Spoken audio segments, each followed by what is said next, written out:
বলমারীতে চোরাই গরু সহ জনতার হাতে চোর চক্রের সদস্য আটক। ফরিদপুরের বলমারী উপজেলার ময়না ইউনিয়ন এলাকা থেকে গরু চোরের দুই চোর চক্রের সদস্যকে আটক করেছে থানা পুলিশ। রোববার 22 ডিসেম্বর ভোরে উপজেলার গৌরীপুর এলাকা দিয়ে পিকআপ সহ আবুল হোসেন কাজী ও সাগর ব্যাপারী নামে দুই গরু চোর চক্রের সদস্যকে সন্দেহের জেরে আটক করে স্থানীয় জনতা। পরে পুলিশে খবর দিলে পুলিশ ঘটনাস্থলে গিয়ে সহযোগী একজন নারী সহ 3 চোর চক্রের সদস্য ও একটি নম্বরবিহীন পিকআপ, অর্ধশত ঝুড়ি ও দুটো গরু উদ্ধার করে বলমারী থানায় নিয়ে আসে। জানা যায়, গরু দুটো মাদারীপুর জেলার শিবচর এলাকার চুরি হওয়া গরু। চোর চক্রের সদস্য শিবচর উপজেলার গোয়ালকান্দা গ্রামের নেদু ব্যাপারীর ছেলে সাগর ব্যাপারী ও একই উপজেলার মাতবরচর গ্রামের শামসুল কাজীর ছেলে আবুল হোসেন কাজী।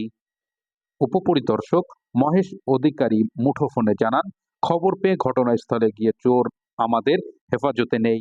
পরে স্থানীয় জনতা ক্ষিপ্ত হয়ে তাদের মারধর ও আমাদের অবরুদ্ধ করে রাখে।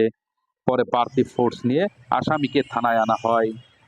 বলমারী থানার অফিসার ইনচার্জ মোহাম্মদ গোলাম রসুল সত্যতা নিশ্চিত করে বলেন, আজকে ভোর 6:30টায় আমি খবর পাই যে বোয়ালমারী থানাধীন ময়না ইউনিয়নের গৌরীপুর গ্রামে ওখানে গরু চোর সন্দেহে 2জন চোরকে আটক করেছে। ঘটনাটা হচ্ছে যে জনতা যখন ভোরবেলায় বাজারঘাট করছিল তখন একটা পিকআপ দ্রুত ধেয়ে আসতেছিল। ওই পিকআপে পিছনে ট্রিপল দিয়ে ঢাকা একটা গরুর শিং শিং ট্রিপলের ফাঁক দিয়ে বের হয়ে গেছে। তখন জনগণের সন্দেহ হলো যে নিশ্চয়ই এটা চোরাই গরু, গরু চুরি করে নিয়ে যাচ্ছে, নাহলে ট্রিপল দিয়ে এভাবে ঢেকে রাখছে কেন। তখন ওদের সন্দেহ হলে ওরা পিকআপটা আটক করে পিকআপে যারা ছিল তাদেরকে জিজ্ঞাসাবাদ করে যে কোথা থেকে গরু নিয়ে আসছো, কি বিষয় আসে।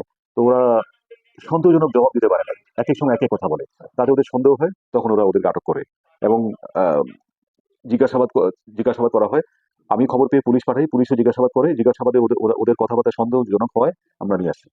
এখন ওদেরকে জিজ্ঞাসাবাদ করে জানতে পারি যে এই গরু ওরা শিবচর থানা থেকে চুরি করে নিয়ে আসছে, থানা এলাকা থেকে চুরি করে নিয়ে আসছে।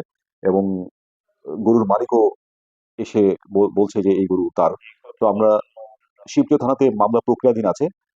গরুর মালিক সে শিবচর থানাতে গেছে মামলা করার জন্য। মামলা হলে আমরা শিবচর থানা পুলিশের কাছে গরু, ট্রাক, পিকআপ এবং চোরদেরকে হস্তান্তর করব।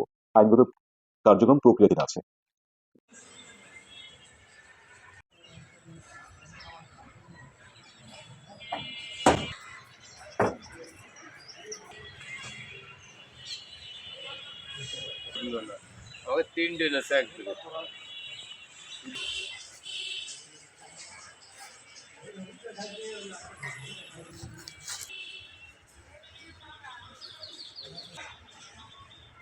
মুক্তি 24।